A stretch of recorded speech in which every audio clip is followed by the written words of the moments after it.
আসসালামু আলাইকুম ব্যারিস্টার খালেদ নূর। আমরা যে ইদানিং যারা হোম অফিসে খুব দরা ফাঁকা করে ইমিগ্রেশন রেট দের, এরা ধরার পরে কি তার সাথে সাথে দেশ ফাটাইলেনি ডিপোর্টেশন কিলা করে বা করলেও কন্ডিশন কি তাদের ওগুলো একটু এক্সপ্লেন করবা। Thank you.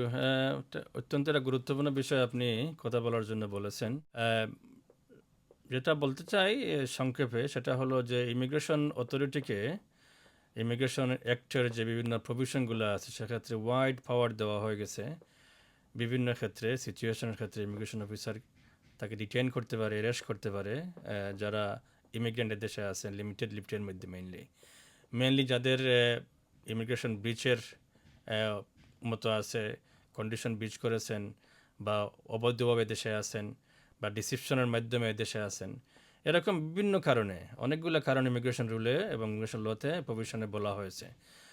এক্ষেত্রে হোম অফিস চাইলে যে কাউকে অ্যারেস্ট করতে পারে, এটাকে বলে অ্যারেস্ট, এবং বলা যায় যেটা কি যে ইনফোর্সমেন্ট টু রিমুভাল, যেটা কি রিমুভালের ক্ষেত্রে এই পাওয়ার দেওয়া হয়ে গেছে। এবং পাওয়ারগুলো আলটিমেটলি মেইনলি ডিরাইভ করছে বলা যায় যে 1971 ইমিগ্রেশন অ্যাক্ট।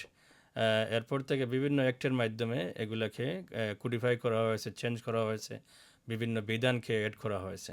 এবং পাশাপাশি কাউকে অ্যারেস্ট করার পরে হতাশ হওয়ার কোনো কারণ নাই সাথে সাথে, কারণ ইমিগ্রেশন অথরিটিকে প্রচুর পাওয়ার দেওয়া হয়ে গেছে তাকে বেইল দেওয়ার জন্য, যাতে করে যদি দেখা যায় যে কোনো অবস্থাতেই তাকে ইমিডিয়েটলি রিমুভ করা যাচ্ছে না বা তার কোনো পেন্ডিং কেস আছে, বা তার কোনো ইমিগ্রেশন বিষয়গুলোর রয়ে গেছে, যেটা কনসিডার করা এখনও হয় নাই ফাইনালি, এরকম বিভিন্ন বিষয়ের ক্ষেত্রে হোম অফিসকে ওয়াইড পাওয়ার দেওয়া হয়েছে, যাতে ইমিগ্রেশন অফিসার চাইলে সেক্রেটারি স্টেটের পক্ষ থেকে তাকে বেল দিতে পারে।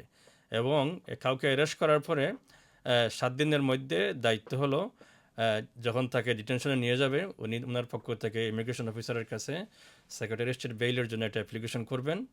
যদি 7 দিনের মধ্যে ওনাকে সেক্রেটারি স্টেটের পক্ষ থেকে বেইল না দেওয়া হয়, সেক্ষেত্রে তিনি কোর্টে ফার্স্ট টায়ার ট্রাইব্যুনালে বেইল অ্যাপ্লিকেশন করতে পারবেন, তবে 8 দিনের আগে বেইল অ্যাপ্লিকেশন করতে পারবেন ডিটেনশনের পক্ষ থেকে। সেক্ষেত্রে আমরা যদি একটু বলি যে কোন কোন অবস্থায় ইমিগ্রেশন অফিসার একজনকে বেল দিতে পারে, এবং এই বিষয়টা কিন্তু সকলের ক্ষেত্রেই প্রযোজ্য এবং বলা যায় যে ওয়াইড পাওয়ার দেওয়া হয়েছে, সেক্ষেত্রে অনেকটা সকলের ক্ষেত্রেই অ্যাপ্লিকেবল। যেমন কাউকে অ্যারেস্ট করা হলো তাকে পাঠানোর জন্য বা ডিটেইন করা হলো ইমিগ্রেশন অফিসারের পক্ষ থেকে, লায়াবিল টু তাকে এক্সামিনেশন করা বা রিমুভাল করা, সেক্ষেত্রে ইমিগ্রেশন অফিসার চাইলে বেল দিতে পারে। পাশাপাশি ডিটেনশন পেন্ডিং রিমুভাল, মনে করেন একজনকে ইন্টেনশনলি রিমুভ করা হলো বা তাকে পরে অ্যারেস্ট করা হলো, সেক্ষেত্রে ইমিগ্রেশন অফিসার চাইলে ডিটেনশন থাকা অবস্থায় পেন্ডিং রিমুভালের ক্ষেত্রেও তাকে ইমিগ্রেশন অফিসার বেল দিতে পারবে। পাশাপাশি সেক্রেটারি স্টেট চাইলে কাউকে যে কোনো বিষয়ের ক্ষেত্রে তাকে এক্সামিনেশন করার জন্য, হয়তো মানে সেটা হতে পারে কোর্টে, বা সেক্ষেত্রে হতে পারে কোনো ইমিগ্রেশন সেন্টারে রিপোর্টিংয়ে গেছেন, বা নিজস্ব নিজস্ব প্রাইভেট রেসিডেন্সে আপনি ইমিগ্রেশন অফিসার কোনো কিছু এক্সামিন করার জন্য আপনাকে অ্যারেস্ট করছে এবং রিমুভালের চিন্তা করতেছে, সেক্ষেত্রে আপনি বেইল অ্যাপ্লিকেশনের জন্য অ্যাপ্লিকেশন করতে পারেন। এবং পেন্ডিং ডিপোর্টেশন, যেক্ষেত্রে আপনি রিপোর্ট হয়ে যাবে, যদি আপনার ডিপোর্টেশনের জন্য আপনাকে বলে দেওয়া হয়ে যায়, তারপরে আপনি বেইলের জন্য অ্যাপ্লিকেশন করতে পারেন। কেন এটা প্রভিশন রাখা হয়ে গেছে যে হোম অফিস হয়তো যে কোনো কারণে আপনাকে একটা সাসপিশন বা রিজনেবল এভিডেন্স বা ইন্টেলিজেন্স ভিত্তিক অ্যারেস্ট করছে, কিন্তু আপনার যে বিষয়টা বক্তব্য যেটা আছে সেটা হয়তো ক্লিয়ার করা হয় নাই, সেক্ষেত্রে ইমিগ্রেশন চায়, এদেশের ল চায় যে আপনার বক্তব্যটা আপনি ক্লিয়ারলি হোম অফিসকে বলেন। হোম অফিসকে বলার পর যদি সেটা আপনাকে হোম অফিস কনসিডার করে আপনাকে বেইল না দেয়, সেক্ষেত্রে আপনি কোর্টে যাওয়ার সুযোগ আছে। যদি একটা কোর্ট রিফিউজ করে আরেকটা কোর্টে যেতে পারবেন আপনি।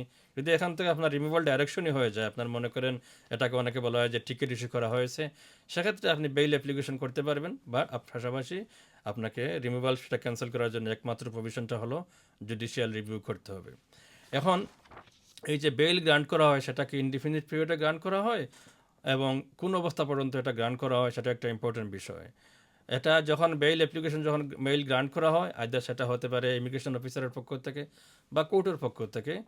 কোর্টের পক্ষ থেকে হলে সেটা কন্ডিশন দেওয়া হবে, বাট ইমিগ্রেশন পক্ষ থেকে যদি বেইল দেওয়া হয় ইমিগ্রেশন অফিসারের পক্ষ থেকে, সেক্ষেত্রে আপনার যদি হোম অফিসের পক্ষ থেকে মনে হয় যে আপনার আর ডিটেনশনে থাকার দরকার নাই বা বেইলে থাকার কন্ডিশনে থাকার দরকার নাই, সেক্ষেত্রে তারা আপনার বেইলটাকে আপনাকে বেইল কন্ডিশন থেকে রিমুভ করবে। বা পাশাপাশি আপনারও দেখা যাবে আপনার অন্য কোনো কেস কনসিডার করার পরে আপনাকে লিভ দেওয়া হয়েছে, লিমিটেড লিভ টু রিমেইন দেওয়া হয়েছে, সেক্ষেত্রে পর্যন্ত ওই যদি হয়ে যায় তাহলে আপনার তখন থেকে বেইলটা ক্যান্সেল হয়ে যাবে। এবং দেখা যাবে যে আপনার অ্যারেস্ট করার মতো বা রিটেন করে রাখার মতো, বিল কন্ডিশন রাখার মতো কোনো রিজনেবল যুক্তিসঙ্গত কারণ নাই। তবে নর্মালি যখন বেইল কাউকে গ্রান্ট করা হয় ইমিগ্রেশন অফিসারের পক্ষ থেকে বিভিন্ন কন্ডিশন দেওয়া হয়। এটা প্রথম কন্ডিশন যেটা হতে পারে রেসিডেন্স কন্ডিশন, যে আপনি এক জায়গায় থাকতে হবে, আপনাকে রিপোর্টিং করতে হবে, এবং অনেক সময় ক্ষেত্রে ইলেকট্রনিক মনিটরিংসগুলো আলটিমেটলি অনেক সময় অ্যাপ্লিকেবল করা হয়। যদি আপনাকে ইমিগ্রেশন অফিসারের পক্ষ থেকে বেইল দেওয়া হয়, আপনি অবশ্যই চেষ্টা করবেন যাতে করে কোনো অবস্থাতে আপনার যে কন্ডিশনগুলো অ্যাড করা হয়েছে ব্রিচ না করতে পারেন। কারণ যদি আপনি কন্ডিশনগুলো ব্রিচ করেন, সেক্ষেত্রে একটা কারণ হতে পারে আপনাকে পরবর্তী রিপোর্টিংয়ে বা যে কোনো সময় আপনাকে যদি হোম অফিসের পক্ষ থেকে আপনাকে ধরা হয় বা আপনাকে অ্যাপ্রিহেন্ড করা হয়, সেক্ষেত্রে আপনি আবার আপনি রিটার্ন করতে পারে, সেক্ষেত্রে আপনার বেইল পাওয়া ডিফিকাল্ট হতে পারে। পাশাপাশি বেইল অ্যাপ্লিকেশন ক্ষেত্রে একটা বিষয় ইম্পর্টেন্ট, সেটা আমি বলি নাই, বলা দরকার। আপনি যদি রিটেনশনে থাকেন বা বেইল অ্যাপ্লিকেশন করতে চান, ইমিগ্রেশন অফিসারের বেইল যেটাকে বলি আমরা, সেক্ষেত্রে আপনার পক্ষ থেকে একজন আপনার রিলেটিভের পক্ষ থেকে আত্মীয়স্বজন থাকলে ফাইন্যান্সিয়াল সিকিউরিটি দিলে আপনার জন্য একটা ভালো হয়, এবং আপনার সিকিউর অ্যাড্রেস থাকলে সেটা অনেক ভালো। যদি ফ্যামিলি মেম্বার থাকে সেগুলো আপনার ক্লিয়ারলি দেওয়া দরকার। পাশাপাশি যারা এদের স্টুডেন্ট হিসাবে আছেন বা কেয়ার ওয়ার্কারে আছেন, যদি কোনো ক্ষেত্রে আপনার ভিসার কার্যযোগিতার কারণে কোনো হোম অফিস অ্যারেস্ট করে থাকে, আপনার ডকুমেন্ট যেগুলো ভ্যালিড আছে সবগুলো ডকুমেন্ট দিবেন, এবং কোনো অবস্থাতেই কিন্তু ফলস ডকুমেন্টের আশ্রয় নেবেন না। কারণ ফলস ডকুমেন্টের আশ্রয় নিলে আপনার বেল তো দিবেই না, পরবর্তীতে আপনার যে কোনো অ্যাপ্লিকেশন সেটা হোম অফিসের পক্ষ থেকে রিফিউজ করবে, আপনাকে বার করবে, এবং আপনার কোনো বেইল অ্যাপ্লিকেশন করলে কোর্টে বা আপিল করলে সেক্ষেত্রে ওই কারণে ডিসিশনের জন্য আপনাকে সব কিছু রিফিউজ হয়ে যেতে পারে।